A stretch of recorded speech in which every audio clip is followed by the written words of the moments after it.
നമസ്കാരം. പുതിയൊരു വീഡിയോയിലേക്ക് ഏവർക്കും സ്വാഗതം. നമ്മളിപ്പോൾ എത്തിച്ചേർന്നിരിക്കുന്നത് രാജസ്ഥാൻ മരുഭൂമിയിലേക്കാണ്. ഇന്ന് രാവിലെ മുതലുള്ള യാത്രയായിരുന്നു. അപ്പോൾ ഒത്തിരി ക്ഷീണമൊക്കെ ഉണ്ട്. എന്നാലും നമ്മളിനിയും കാണാൻ പോകുന്ന കാര്യങ്ങളെക്കുറിച്ച് ഓർത്തുള്ള ആ ഒരു സന്തോഷത്തിലാണ് എല്ലാവരും. ഇപ്പോൾ അതിഥികളെ സ്വീകരിക്കുന്ന ഒരു ചടങ്ങ് നടന്നുകൊണ്ടിരിക്കുകയാണ്.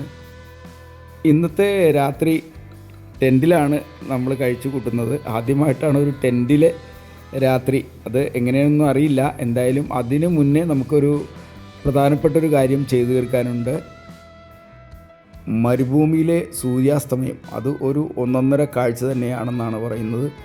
എന്തായാലും അത് കണ്ട് തന്നെ അനുഭവിച്ച് തന്നെ അറിയണം. അപ്പോൾ അതിനുള്ള തയ്യാറെടുപ്പിലാണ്. അപ്പോൾ നമുക്ക് ഉടൻ തന്നെ ഒന്ന് ഫ്രഷപ്പായിട്ട് വീണ്ടും പുറത്തേക്ക് ഇറങ്ങാം. ഈ രാജസ്ഥാൻ മരുഭൂമിയുടെ വിസ്തൃതിയെ സംബന്ധിച്ചിടത്തോളം അതിശയിപ്പിക്കുന്ന വിസ്തൃതിയാണ്. അതായത് 2,00,000 ചതുരശ്ര കിലോമീറ്ററിലധികമാണ് ഇതിൻ്റെ വിസ്തൃതി. അതപ്പോൾ ഗുജറാത്ത്, ഹരിയാന, പഞ്ചാബ് അങ്ങനെ നീണ്ട് പാകിസ്ഥാൻ വരെ പോകുന്നുണ്ട്. അപ്പോൾ അസ്തമയ കാഴ്ചകളിലേക്ക് പോകാനുള്ള സമയമായി. എന്തായാലും നമ്മൾ വന്ന വാഹനം അതിന് അങ്ങോട്ട് അനുയോജ്യമല്ല. അപ്പോൾ എന്തായാലും ജീപ്പിലാണ്, മഹീന്ദ്രയുടെ ജീപ്പിലാണ് അങ്ങോട്ട് പോകാൻ ഉദ്ദേശിക്കുന്നത്. അപ്പോൾ അവരെ വിളിച്ചിട്ടുണ്ട്. അവർ വന്നു കഴിഞ്ഞാൽ ഉടനെ തന്നെ അങ്ങോട്ട് തിരിക്കും. നമുക്കൊരു വാഹനത്തിന് ചിലവായിരിക്കുന്നത് 6,000 രൂപയാണ്. അവർ വലിയ സംഖ്യയൊക്കെ പറയും. നമ്മളത് വില പേശി നമുക്ക് അനുയോജ്യമായ രീതിയിൽ അത് ഒരുക്കിയെടുക്കണം. അപ്പോൾ 2 വാഹനത്തിനും കൂടി നമുക്ക് 12,000 രൂപയാണ് അങ്ങോട്ട് പോകുന്നതിന് ചിലവ് വരുന്നത്. ഇങ്ങനെയുള്ള വഴികളിൽ നമുക്ക് സംസാരത്തിനൊന്നും നേരം ഉണ്ടാവില്ല. അതുപോലുള്ള യാത്രകളാണ്.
യാത്രക്കായിട്ട് നമ്മൾ ഒരുങ്ങുകയാണ്.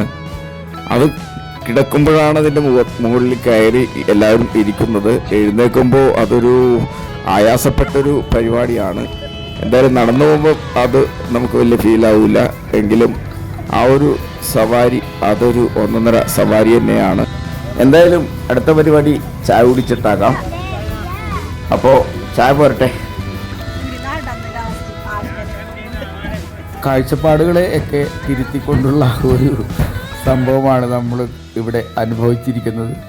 എന്തായാലും മരുഭൂമി എന്ന് പറയുന്നത് ഇത്രയും കാലം മനസ്സിൻ്റെ ഉള്ളിൽ കുറേ മണ്ണുകൾ ഒരു കൂമ്പാരം, മണ്ണുകളുടെ ഒരു ഇരിപ്പിടം എന്നൊക്കെയാണ് മനസ്സിലുണ്ടായിരുന്നത്. അവിടെ വെറും ഒരു നെഗറ്റീവ് എനർജിയുടെ ഒരു സ്ഥലമാണെന്നാണ് നമ്മൾ മനസ്സിലാക്കിയിരുന്നത്. എന്തായാലും അതിൻ്റെയൊക്കെ എല്ലാം കാറ്റിൽ പറത്തിക്കൊണ്ടുള്ള ഒരു അനുഭവമാണ് ഇവിടെ ഉണ്ടായിരുന്നത്. എന്തായാലും ട്രക്കിങ്ങിന് ഇവിടെ വന്നിരിക്കണം എന്നാണ് എനിക്ക് പറയാനുള്ളത്.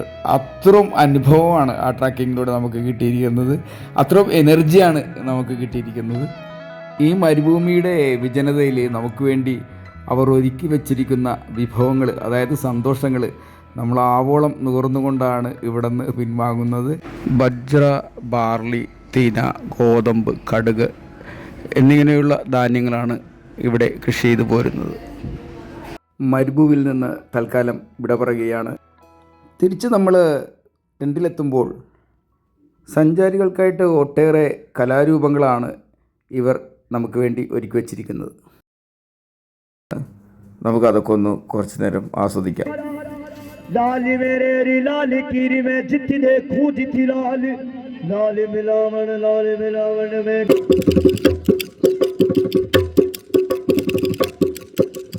മഞ്ഞ് പൊഴിയുന്ന നിലാവിൻ്റെ കുളിരലകളിൽ ഹാർമോണിയത്തിൻ വിരൽ ചലിപ്പിച്ചുകൊണ്ട് അദ്ദേഹം ഇങ്ങനെ പാടുകയാണ്.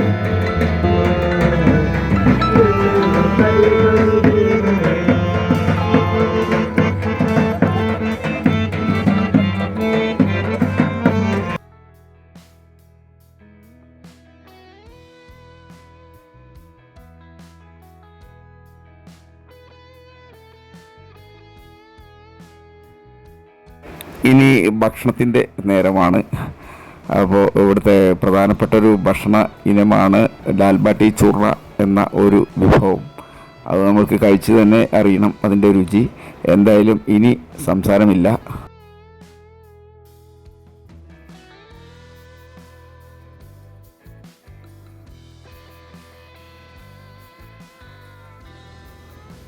ഇനി ഫോട്ടോഷൂട്ടിൻ്റെ നേരമാണ്. അതിനുശേഷം നമ്മൾ പ്രേത നഗരത്തിലേക്കാണ് പോകുന്നത്. അപ്പോൾ പ്രേതങ്ങളുടെ താഴ്വരയിൽ വെച്ച് വീണ്ടും കണ്ടുമുട്ടാം എന്ന പ്രതീക്ഷയോടെ.